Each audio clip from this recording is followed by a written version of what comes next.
Good evening students. आज मैं एक बीएससी सेकेंड ईयर का एक चैप्टर के बारे में बताने जा रहा हूँ। व्हाट इज़ बेंजीन, बेंजीन क्या है ना, इसको अपन फटाफट समझेंगे क्या है बेंजीन। बेंजीन के बारे में हमने काफ़ी कुछ पढ़ा है, देखा भी है। इसके पहले एक वर्ड आता है जिससे एरोमेटिसिटी। एरोमेटिसिटी एरोमेटिक वर्ड जो है पहले ये कहा जाता था कि जो कंपाउंड सुगंध फैलाते हैं, एरोमा का मतलब एरोमा से, एरोमेटिक मतलब एरोमा, सुगंध जो फैलाते हैं वो एरोमेटिक कंपाउंड्स कहलाते हैं। इससे लिया गया था पहले, लेकिन बाद में कहीं ऐसे कंपाउंड, ऑर्गेनिक कंपाउंड की खोज हुई जो कि अ, उनमें खुशबू नहीं थी, बहुत भयंकर स्मेल थी। ये समझ लो कि अगर हाथ में लग जाए तो कई दिनों तक वो केमिकल हाथ से निकल नहीं सकता था, लेकिन वो भी एरोमेटिक कंपाउंड था। ये जो पहले धारणा थी कि एरोमेटिक एरोमा से लिया गया है, वो पूर्णतः सत्य नहीं है। सत्य क्या है कि जिसमें एरोमेटिक कुछ कैरेक्टर्स होते हैं कि अ, ये कंपाउंड एरोमेटिक कुछ गुण गुण होते हैं, कुछ इसकी शर्तें होती हैं, कुछ लिमिटेशंस होती हैं अकॉर्डिंग टू इस स्ट्रक्चर कि किसे हम एरोमेटिक कंपाउंड कहेंगे। तो हम बात करें थे बेंजीन की। तो एरोमेटिसिटी, सपोज हम हमारा एरोमेटिसिटी लक्ष्य है, हमें एरोमेटिसिटी समझना है। तो वो एक नदी है, ठीक है। वो नदी की उस साइड अपना लक्ष्य है, मतलब हमें वहाँ पहुँचना है। तो उस नदी को क्रॉस करने के लिए हम क्या करेंगे? नदी को क्रॉस करने के लिए हम एक बोट बनाएंगे, ठीक है। और बोट में बैठ कर हम उस नदी को हम क्रॉस कर सकते हैं, ठीक है। तो जब हम बोट पे बैठेंगे, उस नाव में बैठेंगे, तो नाव कैसी होना चाहिए? मजबूत होना चाहिए, सही होना चाहिए, ताकि हम सही सलामत वहाँ तक पहुँच जाएं, एरोमेटिसिटी तक, है ना, मतलब अपने लक्ष्य तक। तो कहने का मतलब यह है कि जो लक्ष्य है हमारा एरोमेटिसिटी है, और जो नदी है, नदी के ऊपर जो हम नाव से जा रहे हैं, वो नाव है बेंजीन। अगर हमें एरोमेटिसिटी समझना है, हमारा लक्ष्य एरोमेटिसिटी है, तो हमें बेंजीन को मजबूत करना पड़ेगा और सही सलामत करना पड़ेगा। सही तरीके से समझना पड़ेगा कि बेंजीन एक्चुअली है क्या, कैसा इसका स्ट्रक्चर होता है, किस प्रकार से ये वर्क करता है, उसके बारे में जानना हमें जरूरी है। तो ये मैंने एक आर्टिकल बनाया हुआ है, इसमें मैंने लिखा है व्हाट इज बेंजीन, बेंजीन क्या है। सबसे पहले पहले हम ये देखते हैं कि दैनिक जीवन में बेंजीन को कहाँ सुना जाता है। जैसे डिटर्जेंट हुआ, रेजिन हुआ, रबर हुआ, रबर स्नेक, रंजक, प्लास्टिक, सिंथेटिक फाइबर, दवाएं और कीटनाशक में बेंजीन का नाम सुनते हैं, क्योंकि इन्हें बनाने में बेंजीन का यूज़ होता है। यहाँ तक कि संयुक्त राज्य अमेरिका में बेंजीन का व्यापक रूप से उपयोग किया जाता है। कुछ सामान्य प्रोडक्ट में बेंजीन जैसे औद्योगिक औद्योगिक विलायक, पेंट, लौह, वार्निश रिमूवर, पेंट स्टिपर, तंबाकू के धुएं, गैसोलीन और अन्य ईंधन, थिनर, गोंद चिपकने वाले सफाई उत्पादों, पेंट, फर्नीचर, मोम और डिटर्जेंट आदि में बेंजीन का यूज़ होता है। बेंजीन इंसानों के लिए जहरीला होता है। लोग ऑटोमोबाइल निकास, कुछ कारखानों से उत्सर्जन, गैसोलीन के धुएं, ये उद्योग के अपशिष्ट जल से पर्यावरण बेंजीन के संपर्क में आ सकते हैं। तो ये बेंजीन का एक अपन अगर एप्लीकेशंस के हिसाब से देखें, तो बेंजीन डेली जीवन में हर जगह यूज़ होती है। इसका मैंने एग्जाम्पल बताया, डिटर्जेंट हो गया, रेजिन हो गया, और कई प्रकार के ईंधन हो गए, गैसोलीन हो गए, फर्नीचर, मोम, ऐसे तमाम चीज़ों में इनका यूज़ होता है, ठीक है ना। अब एक्चुअली बेंजीन का कॉमन नाम बेंजीन ही है, लेकिन इसे ऐतिहासिक रूप से जर्मन में बेंजॉल नाम से पुकारा जाता है। इसके लिए इसका जो आईयूपीएसी पद्धति क्या है, उसका नाम क्या है? साइक्लोहेक्सा 135 ट्राई इन, 135 साइक्लोहेक्सा ट्राई इन। इसका सूत्र है C6H6, ठीक है ना। अब देखिए, ये तो अपने को एप्लीकेशंस के बारे में पता चल गया है, बेंजीन का डेली लाइफ में क्या यूज होता है। और उसके बाद हम लोग थोड़ा उसकी गहराई में आते हैं कि बेंजीन का नाम देख लिया हमने, है ना, उसका फिर सूत्र देगा C6OH6, ठीक है ना। अब अब हमारे सामने सबसे पहला क्वेश्चन उठा C6H6। जब अगर किसी को कुछ मालूम नहीं होगा बेंजीन के बारे में, अगर उसको बोल दिया C6H6 को एक साइकिल में लिखो, तो हम साइकिल में इस प्रकार से लिख देंगे बेंजीन का सामान्य सूत्र, है ना। ये दिख रहा है आपको बेंजीन का सामान्य सूत्र?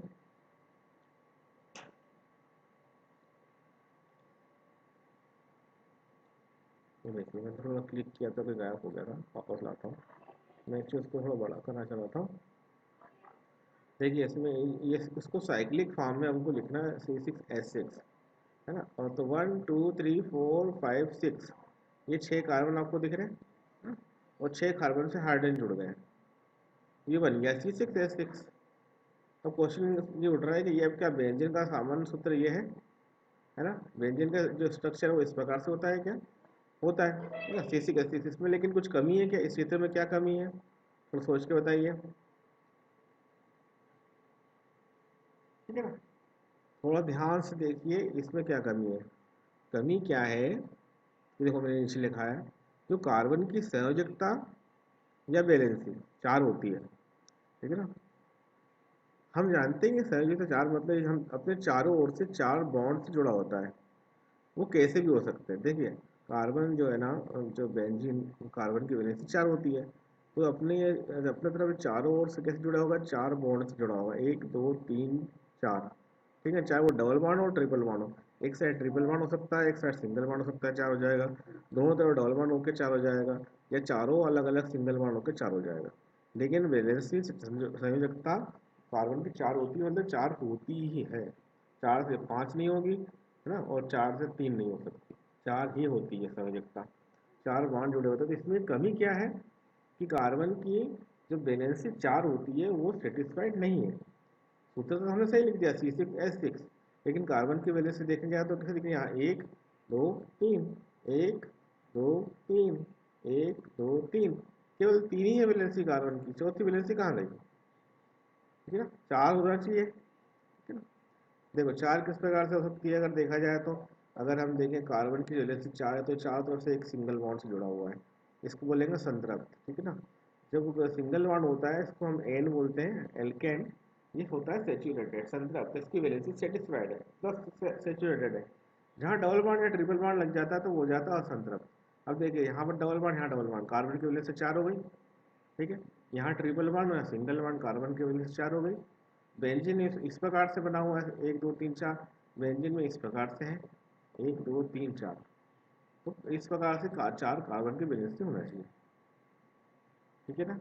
मतलब क्या है, देखो यहाँ लिखा है, मतलब ऑर्गेनिक केमिस्ट्री में कार्बन ही मुख्य कड़ी है जिसने पूरे ऑर्गेनिक केमिस्ट्री को एक साथ बांधे रखा है। ऊपर दिए चित्र में दिमाग में एक बात अच्छी तरह से बिठा लो। देखो हमें लिखा है, भूल जाते हैं अपन अक्सर। दिमाग में एक बात अच्छी तरह से बिठा लो कि कार्बन की संयोजकता 4 होती है, वो हम 9 10 से पढ़ते आ रहे हैं लगातार। अगर दिमाग से स्लिप हो जाए तो उसको ध्यान रखना हमेशा। कार्बन की, क्योंकि ऑर्गेनिक केमिस्ट्री जब पढ़ते तो कार्बन ही महत्वपूर्ण है, पूरे ऑर्गेनिक केमिस्ट्री के साम्राज्य में पूरा कार्बन ही कार्बन फैला हुआ है, कार्बन की बिना कुछ है ही नहीं। तो कार्बन के बारे में हमको बेसिक होना चाहिए, कार्बन की संयोजकता 4 होती है, वो कभी भी 3 या 5 नहीं हो सकती। अगर होगी तो समझ लेना संरचना गलत है ना। कभी भी आप परीक्षा में आप बनाते हो, मैंने सीसी बेसिक तो बना दिया, लेकिन अगर उसकी बॉन्डिंग सही तरह से नहीं करी तो वो सूत्र गलत हो जाता है, इतनी मेहनत करो। देखो अब इसके अनुसार जो पहला बेंजीन का स्ट्रक्चर है उसमें केवल 3 बॉन्ड है, कार्बन की वजह से सेटिस्फाइड नहीं है, ये सही चित्र नीचे दिया है। अब देखिए अब बैलेंस सही हो गई, 1 2 3 4, 1 2 3 4, सभी कार्बन पे वैलेंसी 4 हो गई है। हम इसको बाद में समझेंगे कि ये डबल बॉन्ड कहाँ से आया। डबल बॉन्ड तो आ गया, लेकिन डबल बॉन्ड आया कैसे, इसके बारे में मैं आपको बताऊंगा कि डबल बॉन्ड कैसे आया। बट अब यहाँ पर गौर करने वाली बात है, कार्बन को सभी side single and double bond से डिवाइड तो कर दिया, लेकिन यहाँ प्रश्न ये उठता है कि सिंगल और डबल बॉन्ड आए कैसे। हाँ देखो यहाँ क्वेश्चन क्या आ रहा है, सिंगल बॉन्ड कैसे आया और डबल बॉन्ड कैसे आया, ये तो हमने डायग्राम खींच दिया, लेकिन ये सिंगल बॉन्ड बना कैसे, डबल बॉन्ड कैसे बना हुआ है, ठीक है ना। तो उसके बारे में फिर मैंने यहाँ पर लिखा भी है कि बेंजीन के स्ट्रक्चर में sp2 संकरण होता है। बेंजीन के स्ट्रक्चर में, अब देखिए एरोमेटिसिटी के लिए एक बात पूछी थी ना, तो कुछ शर्तें होती हैं कि कंपाउंड एरोमेटिक कंपाउंड है, एरोमेटिसिटी को बताने के लिए, ठीक है ना। तो उसकी एक शर्त होती है कि ये क्या होना चाहिए, पहली शर्त है कि इसमें sp2 संकरण होना चाहिए, ठीक है ना। तो sp2 संकरण को मैंने एक पहले वीडियो से बताया हुआ है कि कैसे पहचानते हैं। सिंगल, अगर सिंपल लैंग्वेज में समझना हो तो देख लीजिए, यहाँ पर दिख रहा है क्लियरली, 1 2 3, 1 2 3, अगर कार्बन के साथ 3 सिग्मा बॉन्ड लगा हुआ तो वो sp2 संकरण है। अब ये भी क्यों है, ऐसा क्यों बोल रहे हैं हम कि 3 बॉन्ड लगा हुआ है? कि देखिए कार्बन का जो इलेक्ट्रॉनिक विन्यास होता है इसके बारे में आगे से सब समझाऊंगा मैं, ठीक है ना। तो ये तो ही देख लो बेंजीन के स्ट्रक्चर में इस समय संकरण को सिंपल तरीके से ऐसे बोल सकते हैं, देखो मैंने लिखा है यहाँ पे, कार्बन से कितने सिग्मा बॉन्ड जुड़े हैं। यदि 2 है तो sp है, 3 है तो sp2 संकरण है, और 4 है तो sp3 संकरण है। इसे डिटेल में संकरण के चैप्टर में लिखेंगे, लिखा भी है संकरण मैंने बताया हुआ है किस प्रकार से ये होता है ना। ये सिंगल बॉन्ड 3 है, 2 है तो sp, 3 है तो sp2, और यहाँ पर सिंगल बॉन्ड कितने हैं हर कार्बन पर, हर कार्बन पर सिंगल बॉन्ड कितने हैं, 3 है कार्बन से जुड़े हुए, तो ये sp2 हो गया। अब वो और आगे डिटेल बताऊंगा कि sp2 क्यों है। देखिए यहाँ पे लिखा है मैंने, कार्बन जब संकेत अवस्था में होता है, कार्बन जब संकेत अवस्था में होता है तो इसका इसका ऑर्बिटल जो है डंबल के आकार का होता है, उसका एक लोब बड़ा होता है, एक लोब छोटा छोटा होता है। और जब असंकृत होता है तो 2 लोब बढ़ देते हैं, चित्र में देखे नीचे, देखो नीचे तो बताता हूँ।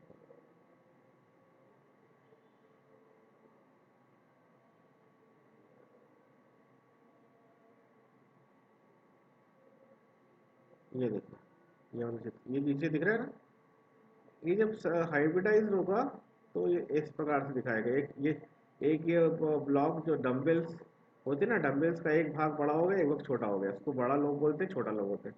ये जब हाइब्रिडाइज हो जाता है तो इस प्रकार से रहता है, ठीक है ना।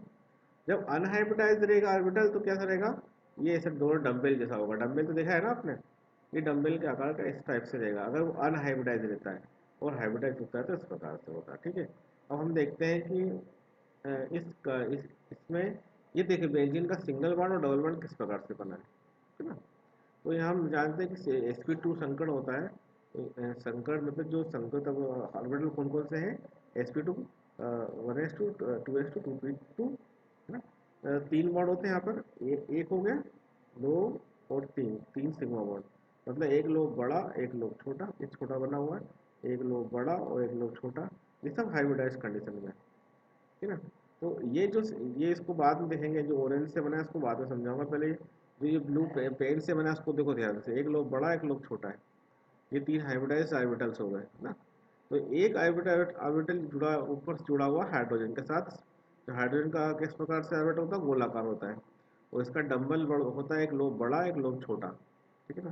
तो यहाँ पर जो ये बॉन्ड बना है सिग्मा बॉन्ड बना है, इसलिए ये यहाँ ये जो सिग्मा ये जो बॉन्ड बना है ना सिग्मा बॉन्ड, इसी कारण ये सिंगल बॉन्ड बना हुआ है ये वाला, ठीक है ना, सी और एच के बीच में सिंगल बॉन्ड बना हुआ है।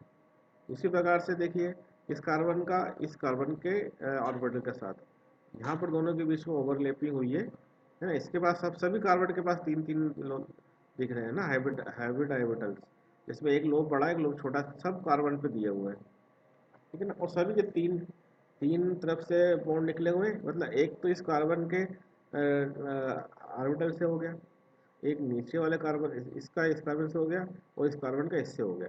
मतलब अगर केवल इसी कार्बन को देखें तो एक तो हाइड्रोजन के साथ हो गया, तो एक सिंगल बॉन्ड बन गया अपना, और यहाँ पर कार्बन कार्बन के बीच में हो गया, यहाँ भी कार्बन कार्बन के बीच में हो गया। तो वो जो ओवरलैपिंग हुई है यहाँ पर ऑर्बिटल की, तो एक कार्बन ये हो गया और एक कार्बन ये हो गया, तो ऐसे इस प्रकार से कार्बन के 3 सिग्मा बॉन्ड बने हुए हैं। तो ये डम्बेल शेप्स जो दिख रहे हैं ना, हाइब्रिडाइज ऑर्बिटल, ऊपर हाइड्रोजन से गोलाकार ऑर्बिटल से जुड़ा हुआ है, इधर इस कार्बन के डंबल शेप से जुड़ा हुआ है, मतलब वो ओवरलैपिंग की है, इससे सिग्मा बॉन्ड बना हुआ है। उसी प्रकार से इस कार्बन पे यहाँ ये इस हाइड्रोजन से जुड़ा हुआ है, जिसके कारण से ये साइड में एक हाइड्रोजन निकला हुआ, देखिए ये वाला हाइड्रोजन निकला। ऐसे हर हर उसमें देखिए हर कार्बन के साथ एक हाइड्रोजन जुड़ा हुआ है, इसका जो हाइब्रिडाइज ऑर्बिटल्स डंबल से एक लोब बड़ा एक लोब छोटा, और उसका हाइड्रोजन जो है वो गोलाकार आकार, हर कार्बन पे देखिए हर कार्बन पे एक एक हाइड्रोजन जुड़ा हुआ है। उसी प्रकार से हर कार्बन पे ये सिग्मा बॉन्ड बना हुआ है इस प्रकार से, और ये ओवरलैपिंग की वजह से ये बॉन्ड सिग्मा बॉन्ड बना हुआ है। किसकी ओवरलैपिंग, ये जो sp2 संकरण है ना, एक दो तीन, तीन जो हाइब्रिड ऑर्बिटल्स हैं उनके कारण ये सिग्मा बॉन्ड बना हुआ है। डबल बॉन्ड की बात नहीं कर रहे, डबल बॉन्ड की बात बाद में करेंगे, ठीक है। तो सब दूर देखिए, इस कार्बन से एक कार्बन इस कार्बन के एक कार्बन से जुड़ गया है, इधर के कार्बन से जुड़ा हुआ है, ये वाला कार्बन हाइड्रोजन से और दोनों तरफ कार्बन से जुड़ा हुआ है, ओवरलैपिंग करके बॉन्ड बना रहा है, ठीक है। और ये वाला कार्बन इससे जुड़ा हुआ है, ये वाला कार्बन इससे जुड़ा हुआ है। तो इस प्रकार से पूरे पूरे ये सिग्मा बॉन्ड बने हुए इस टाइप से, ठीक है ना। अब बात आती है कि ये डबल बॉन्ड कहाँ से आया। अगर आप संगठन में देखोगे तो जो ग्राउंड स्टेट है 2s2 2p2 होता है कार्बन की जो इलेक्ट्रॉनिक विन्यास में 2s2 और 2p2। देखो क्या मैंने कहीं नीचे लिखा होगा शायद, चलो मैं बता दूंगा अगली क्लास में। उसमें निचले जो कार्बन का जो होता है इलेक्ट्रॉनिक विन्यास 2s2 2p2 होता है। तो 2s से एक इलेक्ट्रॉन 2p में जाता है, तो चार ऑर्बिटल बन जाते हैं, एक एस का और पी के तीन। चारों को अगर जोड़ देते हैं तो वो sp2 मतलब कैसा हो जाता है sp3। वो हर कार्बन पर एक एक वो हो जाता है, क्या बोलते हैं, हर कार्बन पर एक एक इलेक्ट्रॉन होता है, ठीक है। तो उसमें से तीन, जब हम ये sp2 संकरण की बात करते हैं तो एस का एक और पी के दो sp2 संकरण बन जाता है। तो अगर हम यहाँ पर एक कार्बन रखें तो हर कार्बन, अगर अब कार्बन की बात करें तो हर कार्बन के ऊपर चार इलेक्ट्रॉन होते हैं, चार इलेक्ट्रॉन है। तो तीन इलेक्ट्रॉन यूज हो गए, एक यहाँ पर, एक यहाँ और एक यहाँ। तो संकरण बन गया sp2। और ये तीनों जो यूज हुए कैसे, हाइब्रिडाइज्ड ऑर्बिटल है। और एक जो बच गया है लास्ट में, एक इलेक्ट्रॉन बचता है उसमें, तो वो कैसा होता है, अनहाइब्रिडाइज्ड ऑर्बिटल। अनहाइब्रिडाइज्ड मतलब असंकरित। तो असंकरित के ऑरेंज कलर में जितने बनाए सारे असंकरित है, ठीक है ना। तो ये असंकरित अनहाइब्रिडाइज्ड ऑर्बिटल है। तो इनकी जब साइड वाइज ओवरलैपिंग होती है, देखिए साइड वाइज ओवरलैपिंग इस प्रकार से होती है, ऊपर का लोब और नीचे का लोब आपस में मिलते हैं, तब एक पाई बॉन्ड बनता है। लेकिन ये जो पाई बॉन्ड बना है ना, इसी कारण बना है। जो चार चौथा जो इलेक्ट्रॉन है ऑर्बिटर है ना, अनहाइब्रिडाइज्ड ऑर्बिटल की वजह से ये बॉन्ड बना हुआ है, डबल बॉन्ड, ठीक है ना। जैसे ये दोनों के बीच में ओवरलैपिंग हो गई, इन दोनों के बीच में ओवरलैपिंग हुई तो ये डबल बॉन्ड बना है। इन दोनों के बीच में ओवरलैपिंग हुई तो ये डबल बॉन्ड, इन दोनों के बीच में ओवरलैपिंग हुई तो इस प्रकार से डबल बॉन्ड बना है, ठीक है ना। ये साइड वाइज ओवरलैपिंग, इसको पारस्परिक अतिव्यापन कहा जाता है। अब देखते हैं हम केकले और डेवार का फार्मूला कैसे बना। अब हमको मालूम है कि चारों छह कार्बन एटम पर एक एक अनहाइब्रिड ऑर्बिटल, ये जो ऑरेंज कलर मैंने बनाया है, ये कैसा है, असंकरित आवर्तक है ना, ऑर्बिटल है। तो अगर हम इस केकुले डेवार के फार्मूले को देखें तो उसने इस प्रकार से स्ट्रक्चर बनाए थे। मतलब ये छह कार्बन के ऊपर इस प्रकार से अनहाइब्रिड ऑर्बिटल है, इनकी ओवरलैपिंग इस प्रकार से हुई तो ये डबल बॉन्ड बन गया। इधर ओवरलैपिंग हुई तो यहाँ डबल बॉन्ड बन गया, और यहाँ से ओवरलैपिंग हुई तो इस प्रकार से। उसी प्रकार से ऐसी भी उनने सोच के बताया कि ऐसी भी ओवरलैपिंग हो सकती है, ऐसी भी हो सकती है। तो ये केकुले के दो स्ट्रक्चर इस प्रकार से बनाए, जिसमें ये शो हो रहा है कि जो पाई इलेक्ट्रॉन है, वो पाई इलेक्ट्रॉन देखिए यहाँ पर भी है, फिर दूसरा यहाँ पर भी आ गया, फिर तीसरा यहाँ आ गया, फिर चौथा यहाँ आ गया, पांचवा यहाँ आ गया, फिर छठा, मतलब पूरे छह कार्बन एटम पर ये पाई इलेक्ट्रॉन कैसे है, डिलोकेलाइज्ड है। मतलब ये पूरे छह कार्बन के ऊपर पाई इलेक्ट्रॉन फैले हुए रहते हैं। इसको हम बेंजीन, जिससे गोल एक बेंजीन रिंग बनती है, इसको हम बेंजीन रिंग के नाम से जानते हैं। ऐसा अपन राउंड बना देते हैं पूरा। तो मतलब पाई इलेक्ट्रॉन पूरे कार्बन 6 कार्बन एटम पर डिलोकेलाइज्ड है। तभी हम बेंजीन के सूत्र को इस प्रकार से भी शो कर देते हैं। तो ये दो स्ट्रक्चर तो केकुले के स्ट्रक्चर बने, जो इस प्रकार से ओवरलैपिंग के एक हाइपोथेटिकल ओवरलैपिंग की गई थी, उसके अकॉर्डिंग इस प्रकार से बने। उसी प्रकार से डेवार ने बोला कि इस प्रकार से ओवरलैपिंग कर दो भाई, उसने बीच में बॉन्ड बना दिया, फिर बीचों बीच के दोनों के बीच में ओवरलैपिंग करवा दी। ये भी डायग्राम में ऐसा दिखा, लेकिन स्टोरियोकेमिस्ट्री के अकॉर्डिंग थोड़ा सा अलग डिफरेंट दिखेगा। तो उसमें इनके बीच बीच में इसने ओवरलैपिंग कराया तो एक बॉन्ड यहाँ बन गया, नीचे के दो बॉन्डिंग कराई तो एक बॉन्ड यहाँ बन गया। उसी प्रकार से उन्होंने और कल्पना की तो एक ऐसी ओवरलैपिंग करवा दी तो यहाँ डबल बॉन्ड हो गया। ऐसी ओवरलैपिंग करी तो उसके अकॉर्डिंग बीच में एक बॉन्ड बना, फिर उसके यहाँ पर फिर यही डायग्राम, इसी के अपोजिट डायग्राम ये वाला है। तो वो इस प्रकार से डेवार के फार्मूले बताए जाते हैं। ये वो इस कारण ओवरलैपिंग होने के कारण केकुले और डेवार के फार्मूले इस प्रकार से सामने प्रकट हुए। अब यहाँ पर क्वेश्चन है, why is benzene is very stable. क्योंकि इसमें सिंगल बॉन्ड और डबल बॉन्ड की लेंथ सभी कार्बन में समान होती है। बेंजीन में सी सी बंध की लंबाई 1.39 है, जो अनुनाद के कारण सी के भी 1.54 हो जाती है, और सी डबल सी में 1.34 के बीच में है। रिंग के तल के ऊपर और नीचे स्थानांतरण होते हैं इलेक्ट्रॉन जो बेंजीन को स्टेबल बनाते हैं, ठीक है। तो ये था कुछ बेंजीन के बारे में। अगर इसमें कुछ क्वेश्चन पूछे तो आप कमेंट बॉक्स में जाकर पूछ सकते हैं। ये मेरी साइट है, साइट पर विजिट करके इसको पढ़ सकते हैं, और कोई क्वेश्चन करना है तो आप कर सकते हैं। इसके बाद नेक्स्ट वीडियो में मिलते हैं। धन्यवाद।